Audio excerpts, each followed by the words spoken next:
6. And mine too. What's up, everybody? What am I doing wearing my Halloween costume the end of July? Don't you know it's Halloween every day around here? Thanks to the Howard family for sending me this Halloween costume last year. Actually did wear it on Halloween along with a hockey mask, and continue to pray for Timmy Howard, who continues to have health issues.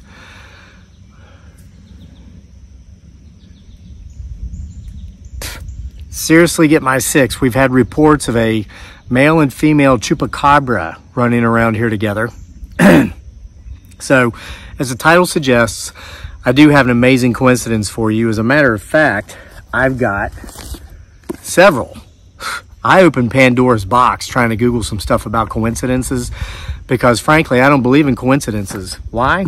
Because most times, like the title of this video says, they're just simply too coincidental to be coincidence. So I'm gonna get to it here real soon. Been editing all day, that's why I've got the shirt on. I'm in totally Halloween mood. Another 10 hours so far put in today, doing final edits and rewrites for October Nights Part 2, 31 more tales for the Halloween season. The much highly awaited sequel to this one, Part 1, which you can get with an autograph from this guy. Yeah, that's me. 35 pounds ago, brah. From our Etsy store. The link's in the description box below, as well as, like, the only thing that really makes me feel better when I'm frustrated like I am right now. My beautiful bride dearly, aka Giggly Girls, delicious Filipino adobo peanuts. So why the frustration? My editor, Truman Jackson, is not in any condition to edit this sequel. The man is truly gifted, he's truly talented, but he's one of these day drinkers. That's all he does. And I'm not judging. There's times I go through that. Catch myself, I'm like, what the hell am I doing? And I stop. Because it's a choice. It's not this, you know, disease that you're powerless against because you were born inherently flawed and you know how to do whatever. It's a choice. You like the buzz. The midbrain, which is what Neanderthals used, it controls our urges, is in control of this man. Rather than using his neocortex, which is the advanced brain of advanced humans for the last 35 years, it says, yeah, urges, that does feel good. I like to have a buzz, but you got work to do because you got bills to pay. He's listening to the wrong one right now, and frankly, I'm about ready to fire him and not use him. So now I've got this dilemma of, we're this close to going to print, and my freaking editor is like, not my editor anymore. We're like 24 hours away from this being the case. And Truman Jackson, as you could probably guess, is a pen name for this down and out derelict who's totally gifted and has all the ability.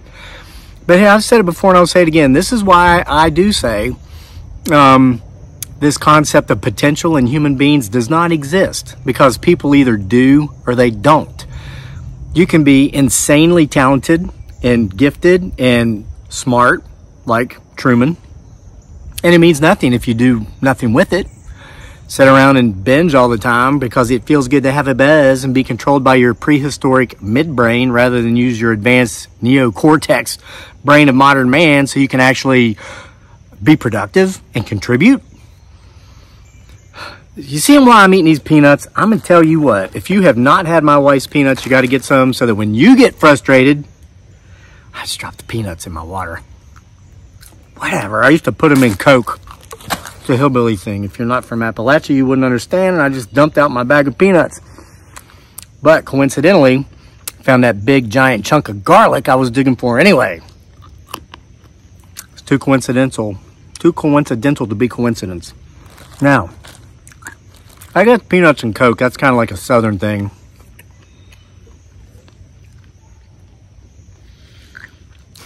Here's a coincidence that I experienced today.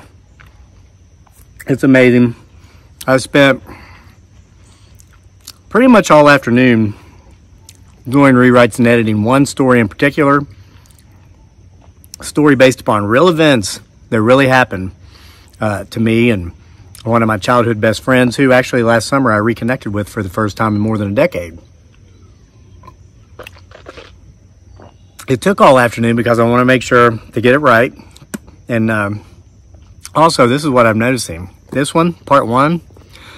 Okay, part 2 has 31, actually 32 stories. We begin on September 31st, like as a preface or a prologue. So you do get an extra story, but these stories are a full 50% longer. There's no filler. Every one of them is worthy of it. It could have really been drawn out and turned into a novel. They're all that good. That's why we didn't publish it last year. I wanted to do it right this time. No filler, more meat and potatoes. The story's literally going to be like 1.5 times the size of part 1. But here's the coincidence. When I came downstairs, when I was finished working on this story today, I smelled something that was heavenly. My beautiful bride, Dearly, same beautiful lady that made these peanuts, was baking zucchini bread. We've got these huge zucchinis in our garden, more than we can eat, more than we can give away, because we gave a lot away already. And she decided to make zucchini bread. 2 good news. Number 1, it was delicious. And number 2, she actually made a video of herself doing that, and she put it on YouTube. So if you don't watch my wife's channel, it's called Life with Dearly. You should. And you can go over there and see the recipe for the zucchini bread and watch her bake it. And I'm going to tell you, if you do it just like she did, you will be very pleased because it was delicious. But now here's the coincidence. I have not eaten zucchini bread since I was about 11 or 12 years old. And it's the mother of the childhood friend that this story is about. And the mother's actually in the story, who used to make the zucchini bread I used to eat. She made it all the time. She loved to grow zucchini in her garden, and she made excellent zucchini bread. She was famous in our little neighborhood for making zucchini bread. And her and her family would end up moving away, and that was the end of the zucchini bread for me. But after spending most of my work day today on this story, I come downstairs to my wife baking zucchini bread. What are the odds? I mean, it's been 35 years. Something like that. Actually, a little bit longer, and I don't even want to think about it to get the math right. So, I've just had these kind of things happen so many times. I don't believe in coincidence. I believe, and this lady is now dead. She passed away from cancer about 10 years ago. I can't help but think that there was a connection there. She was a wonderful woman. She was a beautiful woman. She was a great mother, a great friend. You know, when I became an adult, a great friend to friends she had even before that.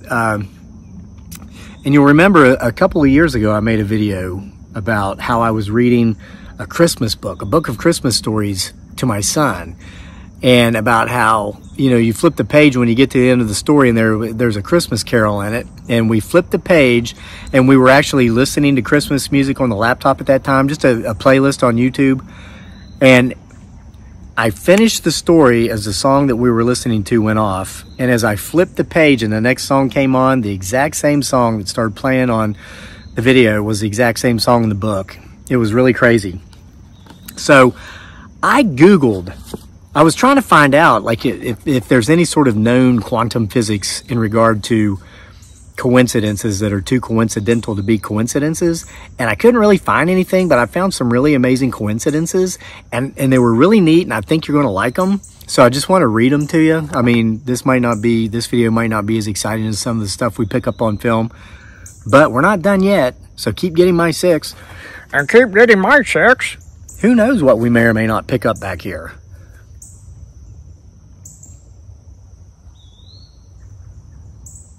Keep your eye out for those chupacabras. Okay, before I get into the coincidences, I want to read something to you that I found on Pinterest. This has to do with Willy Wonka and the Chocolate Factory. Who liked that movie? Yeah, we all did, right? Both versions, the original with Gene Wilder, and I think that was the better of the two, and then the one, of course, with Johnny Depp.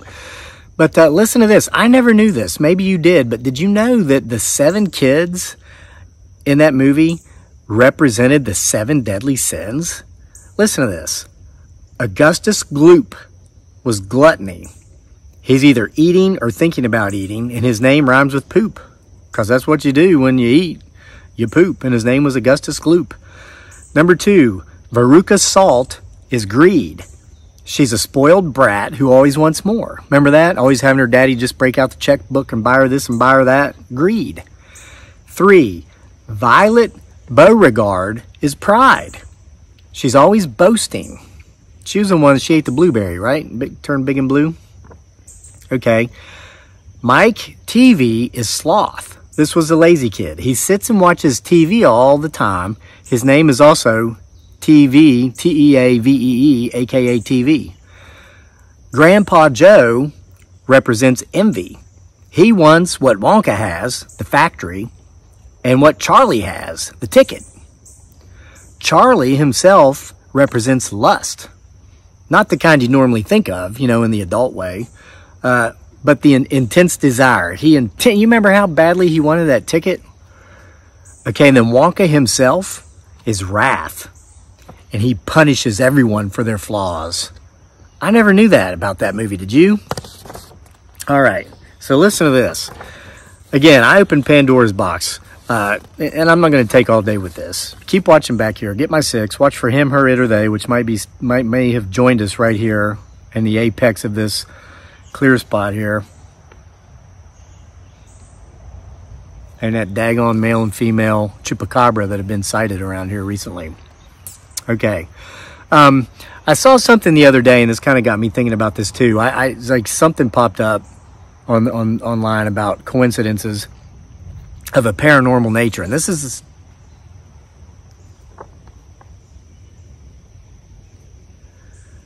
the kind of stuff I was trying to find, but I couldn't really find anything. But I do remember this story.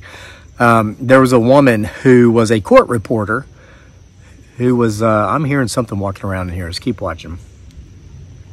And her best friend was also a court reporter.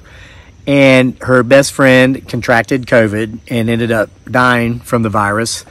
And she said that her and her friend were both big into the paranormal, and they had made a promise to themselves years before, and it was always like an ongoing joke. They thought it was a joke, that whichever one of them passed away first would somehow come back and let the other one know that there was life after death. There was another side.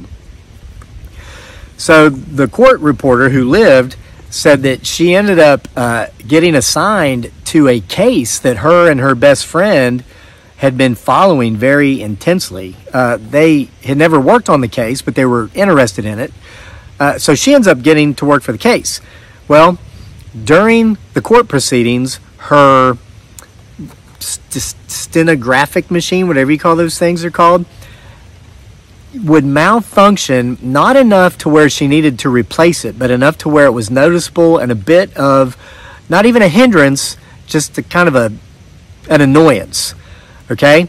So when she went back over the record later, when she was reading it, every time that this machine had done that, it had inadvertently spelled her friend's very uncommon name.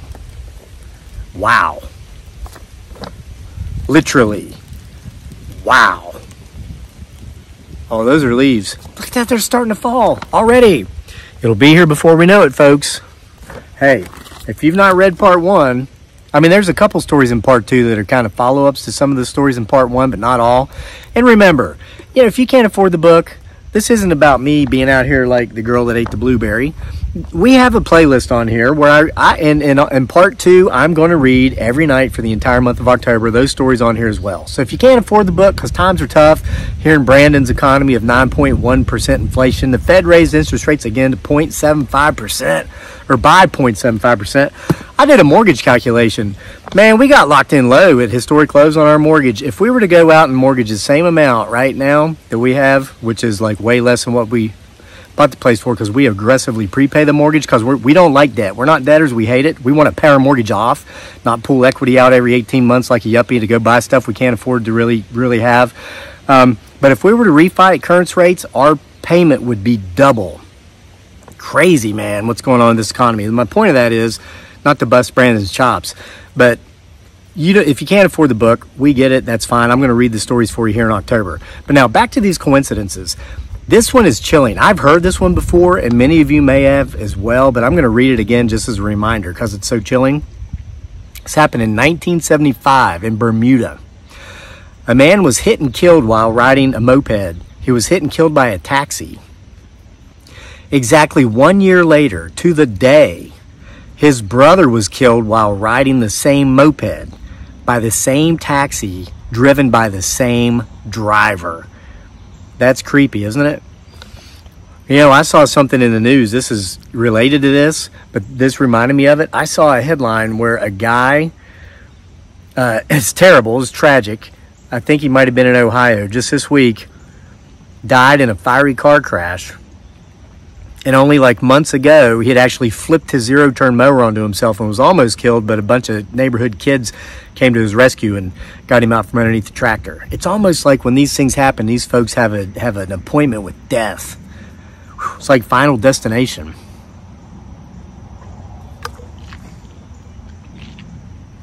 Then, of course, there was the Mark Twain one. I just wrote that down because I'm a big Mark Twain fan. You know, he was born during one of the years when Halley's Comet came by. And he said later in life that he would die the year that it came back. He referred to himself and Halley's Comet as two ungodly freaks who come and go together. And sure enough, the next time Halley's Comet came back, like 77 years later, or how often it comes by, he died. We know about Thomas Jefferson and John Adams dying hours apart on the same day, July 4th, 1826, the 50th anniversary of American independence. Here's something you may not have known because I didn't know it until this. We know that, John Wilkes Booth that assassinated Abraham Lincoln, right? And no, this isn't about Lincoln's secretary named Kennedy and Kennedy's secretary named Lincoln. That's all crazy too in and of itself. That's a 20-minute video right there. But John Wilkes Booth had a brother named Edwin Booth who sometime before John Wilkes Booth assassinated Lincoln saved Abraham Lincoln's son's life. Robert Lincoln, Abe's son, had fallen off of a train platform in New Jersey and was about to get mowed down by a train and killed before a stranger jumped in and pulled him off the track, saved his life. That stranger was Edwin Booth, brother of the man who would later kill the man whose life he saved, his father. Now, here's a freaky one. There's a story of two twins that were separated from birth. This was in 1940. Okay, they were put up for adoption. They were boys. They were both adopted by different families, both of whom named their sons James. So the two boys ended up being named James. The boys, both of whom ended up going by Jim, both grew up with dogs with the same name, Toy. They both had dogs they named Toy. They also both grew up to work in security. One twin was a security guard and the other was a sheriff. They also both divorced their first wives, both women named Linda, and remarried women named Betty. This is supposedly true. And finally, they both had one son, and they also named their sons James, and they gave their sons, it says in the article, similar middle names. But here's the deal. They gave them the same name, Allen. It's just one spelled Allen with two L's in the middle, and the other spelled it with one L. And until they were 39 years old, they'd never even met. That takes twins being connected to a whole new level. Each Jim knew that he'd been born with a twin, and when they were 37 years old, one of them found contact details for his brother. They met in 1979, and that was when they learned just how similar their lives had been. Isn't that neat? Now, this one comes from Reader's Digest. You remember Reader's Digest? I guess they still have it. I don't know. It's a story about a balloon. In 2001, a young girl in Staffordshire, England, took a balloon and she wrote, "Please return to Laura Buxton," along with her address on it, and she let it go, right? It's a helium balloon. The balloon traveled around 140 miles and ended up in a farm in Wiltshire, where a farmer found it and realized the name on the balloon was familiar to him. One of his neighbors had a daughter named Laura Buxton. He brought the balloon to the Buxton family, and this Laura wrote to the first Laura's address, which again was on the balloon, explaining how she'd ended up with the balloon. The Laura's parents eventually arranged for their daughters to meet, and the strange discoveries kept coming. The Lauras discovered that, in addition to their matching names, they were also nearly the same age. One was 10 and one was about to turn 10. And both had a pet black lab, and a rabbit, and a guinea pig. Seriously, after the girls met, they ended up striking up a friendship and remained friends. They told their story together on a podcast in 2009. Here comes another one from Reader's Digest. In the Yangtze province in China in the late 1980s, a man named Zhu Weifang jumped into a river near his house to save a man who was in danger of drowning. Zhu and his wife, Wu Ziomi, continued living by this very river for years to come. And good thing, too, because in 2018, Zhu, now 80 years old, heard someone calling for help.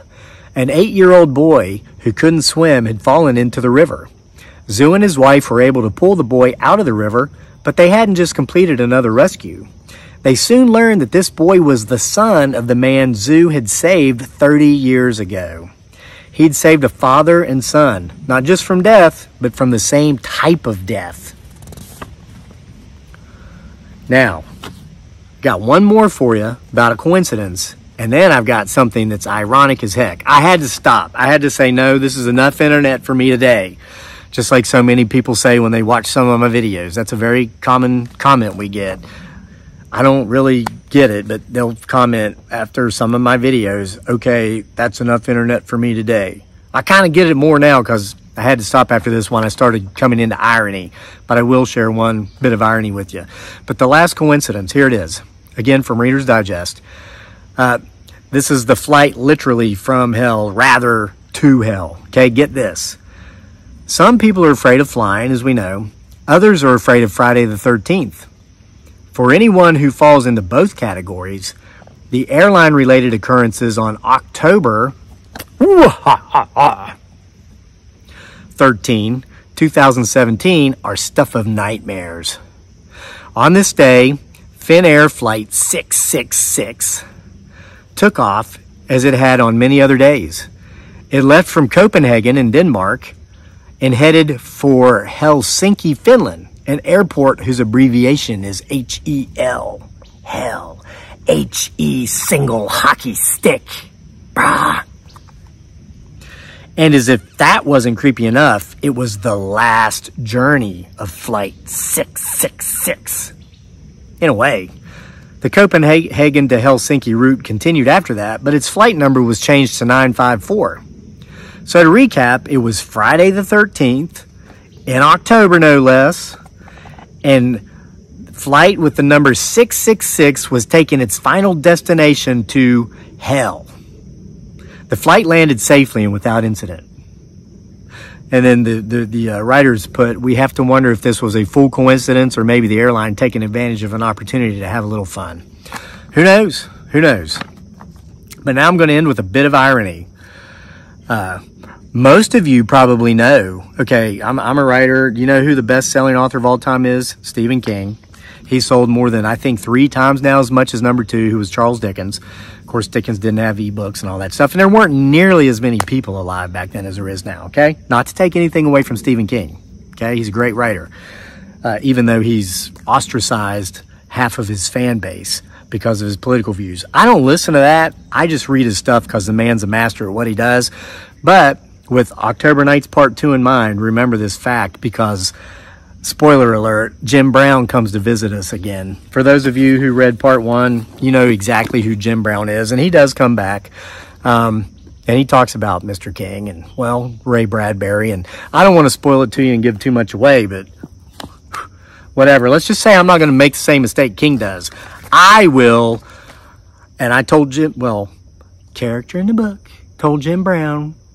Okay, I told Jim Brown, I have no problem being an equal opportunity offender. I will offend both sides from the middle and the middle from both sides. I don't care. I just want everybody to read my stuff. Okay? But here's the irony. We know the Bible is the best-selling book of all time. Did you know that? Of course we do.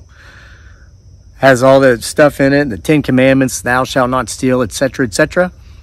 Here's what's ironic about the Bible. The Bible also happens to be the most shoplifted book in America. And with that, it's time for me to go. See you next time for more businesses.